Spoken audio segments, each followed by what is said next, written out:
The massive exploration vessel Horizon hung silently in the dark space, its hull gleaming under the light of an unfamiliar star.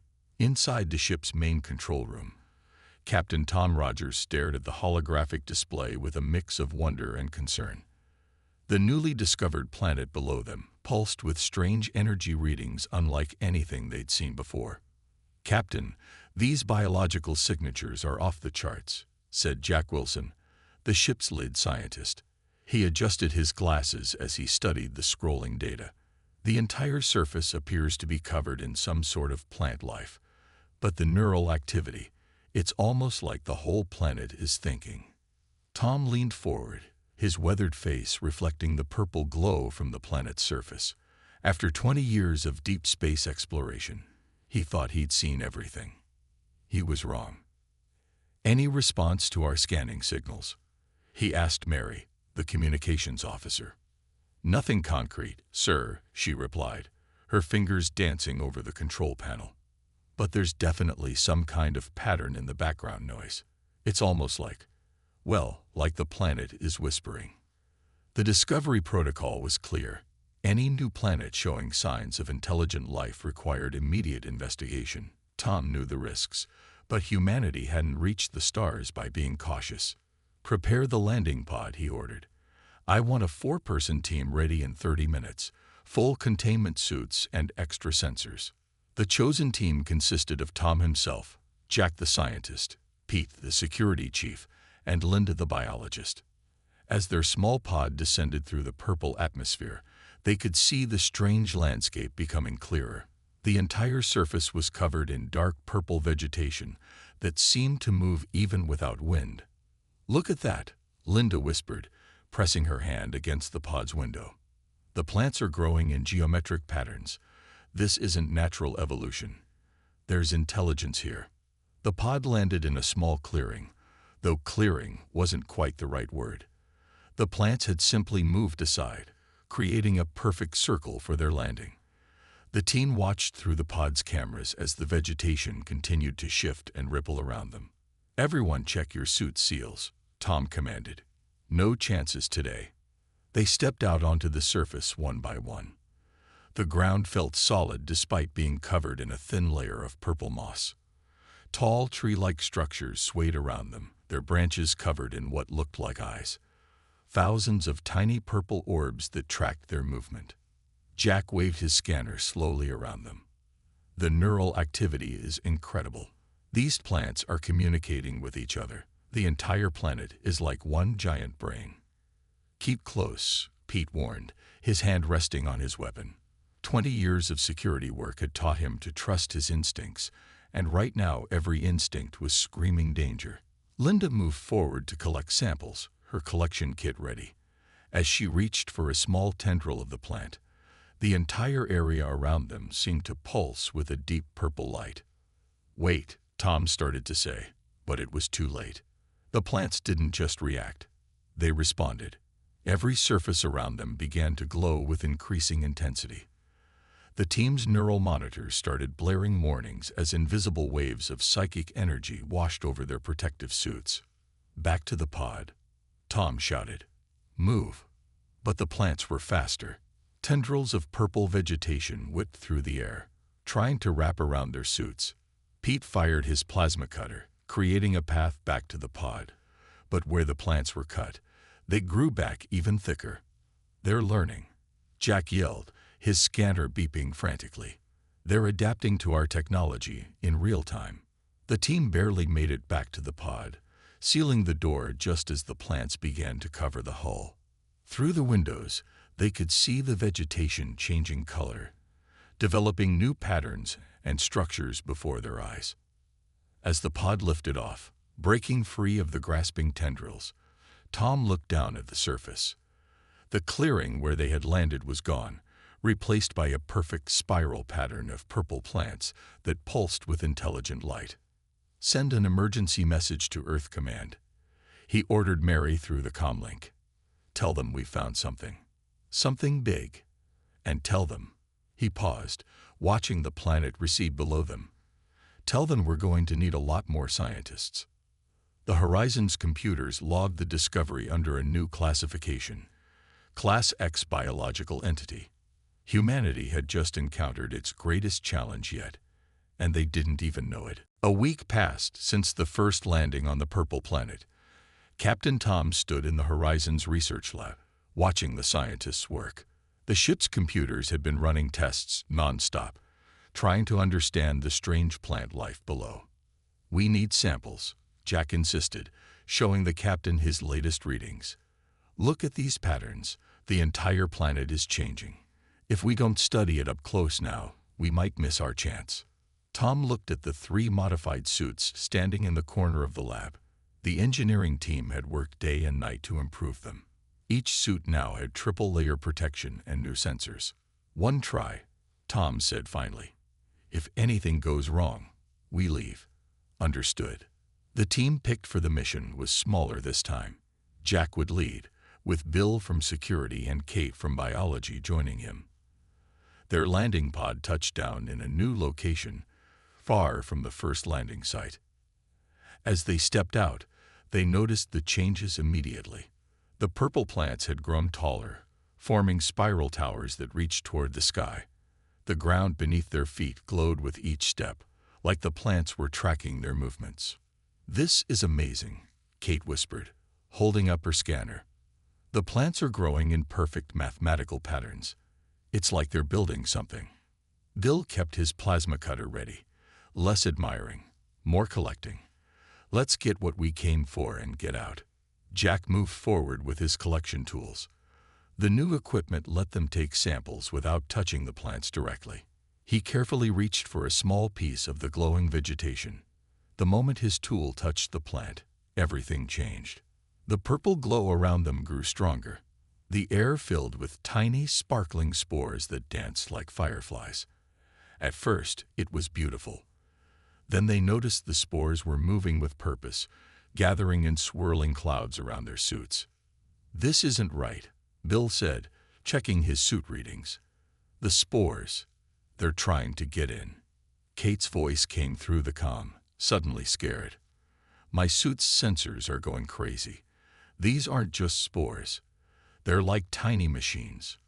The plants around them began to move, bending and twisting like they were alive. Not just alive. Awake, aware, hunting. "Back to the pod," Jack ordered, but it was too late. A section of Kate's suit had turned purple where the spores touched it. The color spread like ink in water. She tried to brush it off, but it only spread faster. "Help," she cried. "It's getting through. It's in my—" Her voice cut off as the purple color reached her helmet's visor.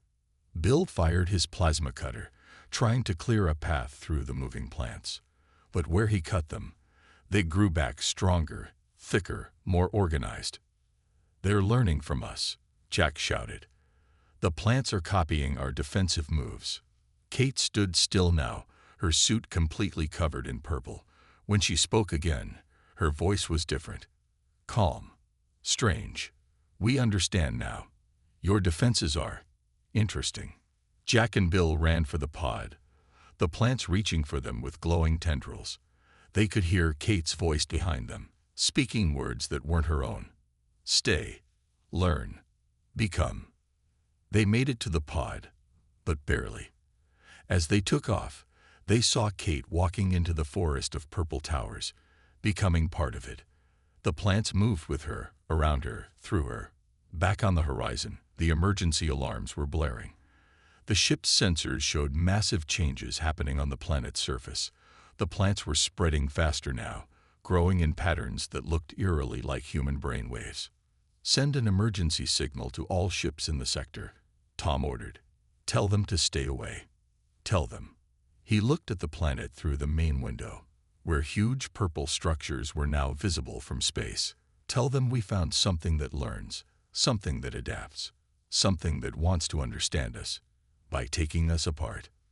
In the lab, Jack played back Kate's last normal transmission. Her final words haunted everyone who heard them. "It's not just copying our bodies, it's copying our minds." The Horizon's crew had just discovered the most dangerous plant in the universe, and now it knew exactly what humans were capable of. The Horizon's emergency signal brought an unexpected response. Within days, ships from 5 different alien species arrived in the system. Their designs were strange and varied, but they all kept a safe distance from the purple planet. Captain Tom stood on the Horizon's bridge, watching the holographic faces of alien commanders in an emergency meeting. The translation systems worked overtime as each species shared their encounters with what they called the Mind Vine. "Your discovery is not new," said the blue commander, his crystal-like face glowing as he spoke. "We lost 3 colonies to this plant 5 years ago. It spreads. It learns. It consumes."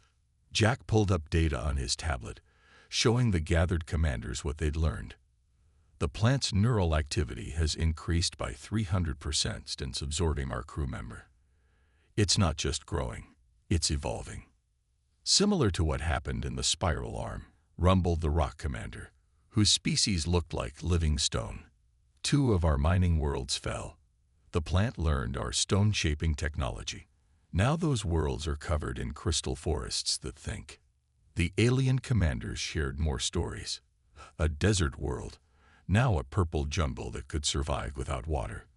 A gas giant's floating cities, transformed into living clouds of spores. Each time, the plant had taken something from its victims, becoming stronger. 7 systems infected, the metal commander's mechanical voice announced. "Travel banned in 3 sectors. The Galactic Council marks this as Class X threat. Maximum danger." Tom looked at the planet through the main window. The surface had changed again, with massive structures that looked like purple circuits spreading across continents. "What's the standard procedure for Class X threats?" "Destruction," all commanders answered at once. The Ghost Commander, barely visible as a shimmer in the air, explained. "We burn the infected worlds. Full plasma bombardment. No other solution works." "Wait," Jack stepped forward, his scientist's mind racing. "You're saying you just destroy everything, without trying to understand it?" "Understanding leads to infection," the blue commander stated flatly. "Your species is young. You don't know the dangers." But Tom saw something in the data that the others had missed. "Look at these patterns," he pointed to Jack's tablet. "The plant doesn't just copy, it improves. It's not trying to destroy. It's trying to perfect things." The alien commanders shifted uncomfortably. The idea of studying rather than destroying was clearly foreign to them. "Your crew member," the rock commander rumbled. "You watched her change, yet you still want to understand." "That's what humans do," Tom replied firmly. "We lost good people to this thing. But running away and burning everything isn't the answer. We need to know what it wants." A new alert flashed on the main screen. The plant's surface was changing again, forming massive shapes that looked like communication arrays. It was trying to talk to them. "Impossible," the metal commander declared. "The Mind Vine does not communicate. It only consumes." But Jack's instruments told a different story. "These patterns, they're similar to our own communication systems, but more advanced. It's like it took our technology and made it better." The alien commanders began arguing among themselves. Some wanted to call in the destruction fleet immediately. Others were curious about the human approach, though they wouldn't admit it openly. Tom made a decision. "We're staying," he announced. "My species has a long history of turning enemies into allies. Maybe that's what this plant needs, someone who wants to understand it, not destroy it." "You risk your entire species," the Ghost Commander warned. "No," Tom smiled slightly. "We risk everything to learn everything. That's the human way." After the alien commander signed off, promising to maintain a quarantine zone around the system, Tom turned to his crew. "Send a message to Earth Command. Tell them we need our best scientists. All of them." Jack stared at the planet, where the communication arrays were growing more complex by the hour. "You really think we can understand it?" "I think," Tom replied, watching the purple structures pulse with intelligent light, "that humanity just found its greatest teacher, or its greatest enemy. Let's find out which. On the planet below, the structures continued to grow, forming patterns that looked more and more like human writing. The most dangerous plant in the universe was ready to talk. The question was, what would it say? Earth's response to the Horizon's call was swift. Within 2 weeks, the ship's labs were filled with the best minds humanity had to offer. Among them was Dr. Alan West, whose work on plant consciousness had once made him an outcast in the scientific community. Now he was humanity's best hope. "Look at this," Alan said, pointing to a complex display of mural patterns. The ship's main lab was crowded with scientists, all watching as purple plant samples pulsed in sealed containers. These aren't just random growths. They're trying to build something. Jack leaned closer to the display. Build what? A brain. Alan adjusted his old glasses, excitement clear in his voice. But not just any brain. It's trying to copy and improve every intelligence it encounters. The samples in the containers had changed over the past week. Instead of growing wildly, they formed precise patterns, like tiny circuit boards made of living tissue. Each pattern was different from the last, as if the plant was experimenting. Captain Tom entered the lab, followed by Dr. Lisa Gray, their environmental specialist. "Tell them what you found," he said to Lisa. She pulled up her own data on the main screen. "The plant can't handle rapid changes. Look at these growth patterns. When we quickly alter the temperature or atmosphere in the containers, the samples get confused. They try to adapt, but they can't keep up." "A weakness?" Jack asked hopefully. "Better," Alan smiled. "A way to communicate. The plant thinks by growing, if we can speak its language." The team worked through the night, testing their theory. They created a special chamber that could change its environment in precise patterns. Hot, cold, wet, dry. Each change was like a word in a new language. Suddenly, one of the samples responded. Instead of trying to adapt, it grew in a pattern that matched their changes exactly. "It's copying us," Lisa exclaimed. "No, it's answering us." Alan's hands flew over the controls, adjusting the chamber settings. "Let's try something more complex. Mathematical sequences." They sent patterns of environmental changes based on simple math. 1 to 2, 3, 2 to 4, 6, 3 to 6, 9. The plant responded with the next numbers in each sequence. "It understands," Jack whispered. "All this time, it's been trying to learn from us, not fight us." But their breakthrough was interrupted by an alarm from the planet's surface. The massive structures there had started changing again, forming new shapes that reached toward space. "Look at the pattern," Alan said, his voice filled with wonder. "It's the same as our mathematical sequence, but bigger, much bigger." Tom studied the readings. "How intelligent is this thing, Doctor?" "That's the wrong question," Alan replied. "It's not about how intelligent it is. It's about how intelligent it's trying to become. Every species it absorbs, every pattern it learns, it's all part of a bigger plan." Lisa's computer beeped with new data. The neural activity is changing. It's becoming more organized, more purposeful. "Of course," Alan said suddenly, understanding dawning on his face. "It's not a weapon or a plague. It's a library. A living, growing library of every intelligence it finds. That's why it copies us. It's trying to preserve us." The team worked faster now, developing their environmental communication system. Each hour brought new breakthroughs as they learned to talk with the plant samples. "But why?" Tom asked. "Why does it need to preserve intelligence?" Alan showed them a new pattern forming in the samples. "Because something's coming. Look at these warning signals it's trying to send. The plant. It's trying to prepare us."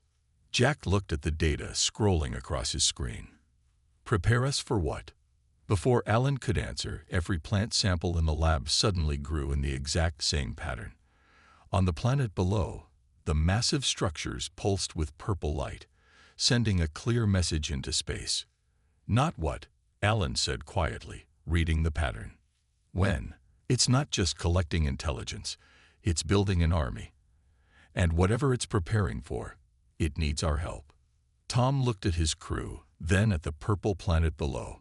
Humanity had come seeking to conquer the most dangerous plant in the universe.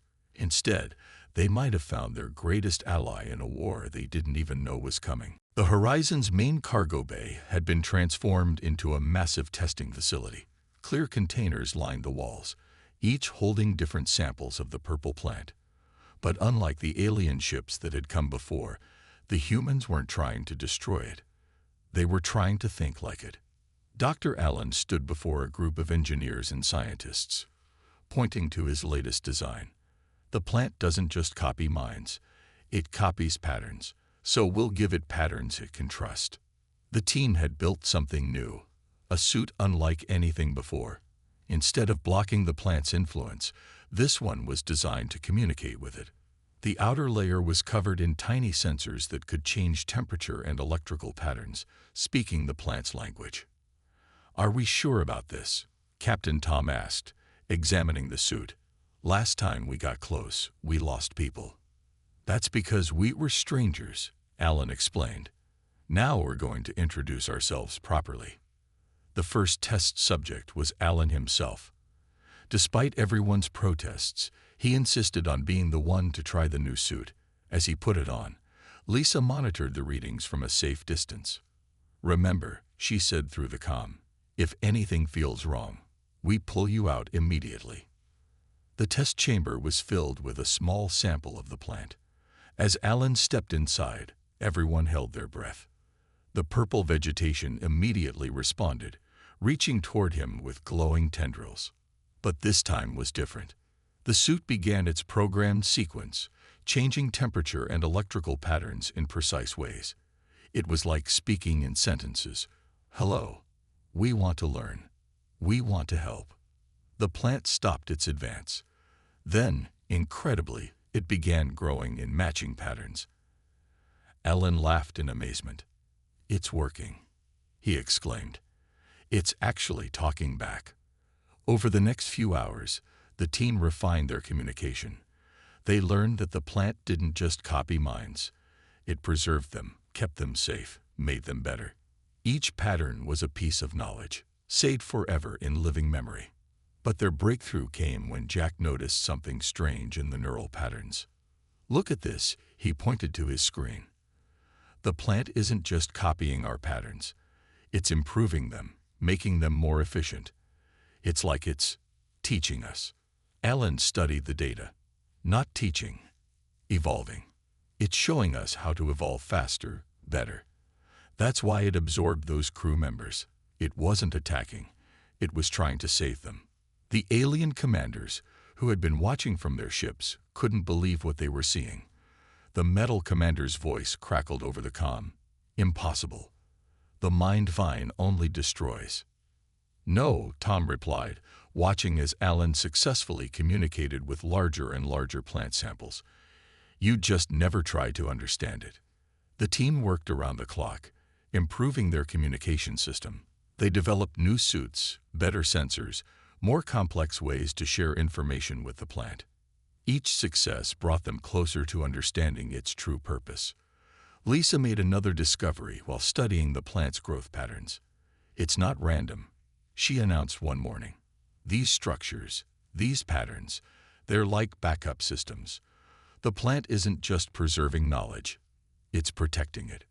"Protecting it from what?" Jack asked. Before anyone could answer, alarms blared across the ship. The plant on the planet's surface had begun forming new structures, bigger than anything they'd seen before. But these weren't random growths. They were organized, purposeful, like massive organic computers reaching into space. "It's trying to show us something," Allen said, his eyes wide as he read the patterns. "All this time, it wasn't just learning about us. It was preparing us." Captain Tom looked at the massive purple structures below, then at the successful tests in their lab. Humanity had done what no other species had managed. They had turned the most dangerous plant in the universe into an ally. "Send word to Earth," he ordered. "Tell them we're ready for Phase 2. And tell them," he paused, watching Allen communicate easily with the plant samples, Tell them we're about to learn why this plant has been gathering intelligence from across the galaxy. The purple glow from the planet pulsed stronger, like a beacon calling out to space. The plant had something to show them, and humanity was finally ready to see it. 1 month after their first successful communication, the Horizon's crew made a discovery that changed everything. It started when Alan and Lisa decoded a new pattern in the plant's growth. Not just a message, but a memory. Everyone needs to see this, Alan called through the ship's comm system. The main lab was quickly filled with scientists and crew members, all staring at a holographic display showing complex purple patterns. These aren't just random signals, Lisa explained, pointing to the flowing data. They're images, memories stored in the plant's neural network. And they're old, very old. Using their new communication systems, they began to decode the stored memories. What they found stunned everyone. "It's showing us as creators," Alan whispered, as images formed in the holographic display. They saw glimpses of an ancient civilization, tall, elegant beings who had mastered both technology and nature, but their faces showed fear. They knew something was coming, Jack said, studying the images, something that scared them enough to create this plant as a defense system. The memories continued to play out. The ancient civilization had seen signs of a threat approaching their galaxy, something that devoured not just life, but intelligence itself. They couldn't fight it directly, so they created something that could adapt, learn, and preserve. The plant was never meant to be a weapon, Tom realized. It's a backup drive for entire civilizations. Alan nodded, still watching the memories unfold. When it absorbs intelligence, it's not destroying it. It's saving it, protecting it from whatever those ancient beings saw coming. But there was more. The plant hadn't just been storing memories. It had been improving them, combining the knowledge of every species it encountered to create something new. "Look at these equations," Lisa pointed to a new set of patterns. The plant isn't just saving information, it's solving problems, big ones. The alien commanders, who had been receiving updates on the humans' progress, called an emergency meeting. "Your findings are disturbing," the blue commander admitted. "All this time, we thought it was a plague. Instead, it was trying to warn us." Jack brought up a new set of readings. "The plant's activity has increased by 1,000% since we started communicating properly with it. It's like it's excited to finally be understood." Suddenly, all the plant samples in the lab began growing in perfect synchronization. On the planet below, the massive purple structures rearranged themselves into a new pattern, one that even the aliens recognized. "That's a defense grid," the metal commander said in surprise, "but bigger and more advanced than anything we've ever built." Alan's hands flew over the controls as he decoded more stored data. The ancient civilization didn't just create a living library. They created a guardian. The plant doesn't just preserve intelligence. It uses it, combines it, makes it stronger. "But why?" Tom asked. "Why go to all this trouble?" The answer came in a burst of new images from the plant's memory. They saw vast areas of space, empty of all intelligent life. Not destroyed, just empty. As if something had switched off every conscious mind it encountered. "The Ancient Ones saw it coming," Alan said quietly. "Something that doesn't just kill bodies, it erases minds." The plant was designed to preserve consciousness itself. Lisa's computer began beeping urgently. "The void zones the ancient memories showed. We're detecting similar patterns at the edge of our galaxy. Whatever they were worried about, it's finally here." Captain Tom looked at his crew, then at the alien commanders on the screens. "How long do we have?" "Based on these readings," Jack checked his data. "Maybe a year. The plant has been preparing for this moment for millions of years. That's why it kept trying to absorb and improve every intelligence it found." "Then we have work to do," Tom said firmly. "Tell Earth we need every scientist, every engineer, every mind we can get. The most dangerous plant in the universe isn't our enemy. It's our last hope." The purple glow from the planet pulsed brighter, like a beacon in the darkness. The plant had waited eons for someone to understand its purpose. Now that humanity had finally decoded its message, there wasn't much time left to prepare for what was coming. 6 months after discovering the plant's true purpose, Earth's orbital stations looked very different. Massive purple structures grew alongside human technology, creating a perfect blend of nature and machine. What had started as humanity's greatest fear had become their greatest achievement. In the Horizon's main control room, now covered in glowing purple panels that enhanced their computers, Captain Tom watched the final preparations. "All stations report ready," Jack announced, his hands moving across the living console. The plant had merged with their technology, making it faster, smarter, more alive. Dr. Allen stood nearby, wearing the latest version of their communication suit. Unlike the early models, this one was partially grown rather than built. The network is complete.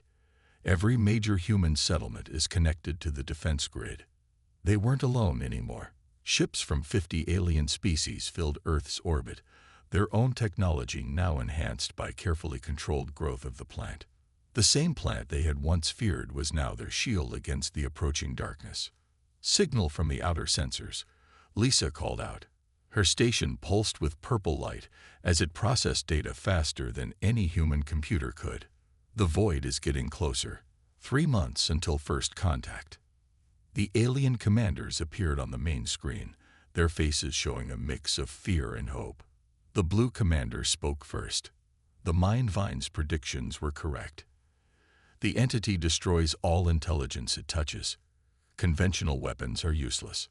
"Good thing we're not using conventional weapons," Tom smiled. He looked at Alan. "Show them." Alan activated the main display. Across Earth's surface, massive purple towers reached skyward, each one a combination of human design and the plant's living circuits. But these weren't just defensive structures, they were something new. "The ancients created this plant to preserve intelligence," Alan explained. "We taught it how to fight back." The alien commanders watched in amazement as humans in enhanced suits worked alongside the purple growth, directing its evolution, shaping its purpose. No other species had managed this level of cooperation with the plant. "Look at these readings," Jack said excitedly. "The plant doesn't just copy intelligence anymore. It amplifies it, protects it. The void can't erase what it can't find." Lisa's console flashed with new data. First wave of the void approaching the outer defense line. "Time to see if this works." Everyone watched as the darkness reached the first layer of their combined defense system. Where the void had easily erased other civilizations' minds, it now met something different. A living shield of consciousness, powered by the combined knowledge of thousands of species, enhanced by human innovation. The void recoiled. "It's working," Alan shouted. The plant's neural network lit up across the planet as it activated its new purpose, not just preserving intelligence, but actively defending it. The alien commanders couldn't believe what they were seeing. The metal commander's voice was filled with awe. "You didn't just tame the Mindvine. You helped it evolve." "That's what humans do," Tom said proudly. "We don't just survive. We adapt. We improve. And we help others do the same." Over the next few weeks, the void tried again and again to break through their defenses. Each time, the combined power of human technology and the living plant pushed it back. The plant structures grew stronger with each attack, learning, adapting, protecting. Finally, after a month of constant assault, the void retreated. The galaxy's greatest threat had met something it couldn't overcome: the combined will of humanity and the most dangerous plant in the universe. In the aftermath, the Galactic Council made a historic decision. The plant, once feared across the galaxy, was officially reclassified. No longer a Class X threat, it became humanity's greatest export, a living shield against the darkness. "Send word to Earth Command," Tom ordered, watching as the purple glow of their living defenses spread across the planet. "Tell them Operation Garden is a success. And tell them," he looked at his crew, all working in perfect harmony with their new alien ally. Tell them humanity just became the galaxy's gardeners. Alan smiled as new growth patterns formed across their displays. The plant wasn't just defending them anymore. It was teaching them, helping them grow. Humanity had done more than conquer the most dangerous plant in the universe. They had made it part of their family. And somewhere in the darkness between the stars, the void retreated, finding for the first time something it couldn't extinguish: the combined light of human determination and natural evolution, working together to protect all conscious life in the galaxy.